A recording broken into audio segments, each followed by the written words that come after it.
What's up guys, Mike from Soundoftristate in Folsom, Pennsylvania. Just wanted to show you this 2013 Hyundai Tucson that we just wrapped up. We see this situation a lot.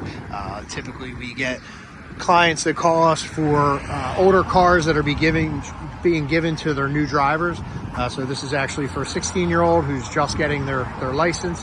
And our client wanted to keep them safe as possible. So we added a Pioneer touchscreen radio along with a backup camera, and we were actually also able to keep the steering wheel controls functioning as well.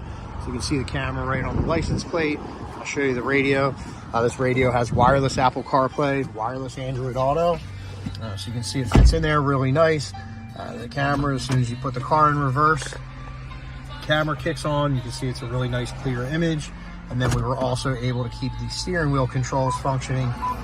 That way you can keep your hands on the wheel while driving.